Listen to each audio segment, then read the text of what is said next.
democracy is not a natural state for human beings, and it's actually it's a state of evolution.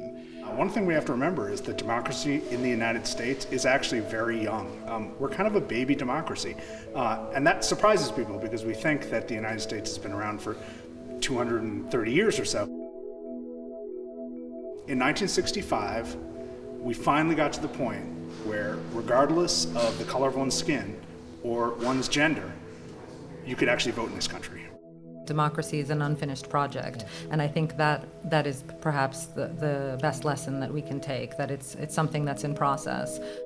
We have a political system based in a principle of equality, but an economic and an educational system, one that reinforces inequality. We've had a de facto and de jure democracy. That doesn't mean we've always acted democratically.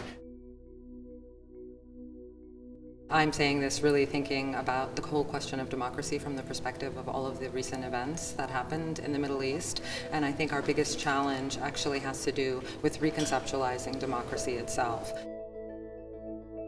Just because you have elections doesn't mean you have a democracy. And this is a hugely important thing right now in countries like Egypt and Tunisia and what I believe is going to happen in Libya.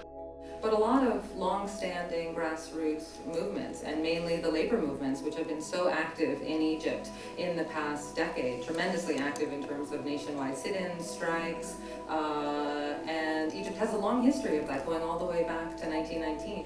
After Tunisia, Egypt, there are people in Egypt sort of felt emboldened, and after Egypt, I think people in Libya felt emboldened. Many have called for an entirely new constitution, and what's on the table right now is merely constitutional amendments, in addition to numerous other claims for social justice and social welfare. One of the biggest challenges facing U.S. democracy today is how to incorporate diversity, and I mean diversity not only in terms of race and ethnicity, which is how most people think about diversity with respect to the population of voters, but in addition to that, a diversity of different kinds of opinions that are often reflected in those racial and ethnic categories. We're still struggling. We're just now confronting the notion that people should be able to enter into marriage with people they really love, and that's a struggle that's going to go on for a number of years ahead of us. We tend to eliminate or annihilate the people we don't agree with. And so it's important that we have democracy, simply because it's a language that will sustain evolution of the species.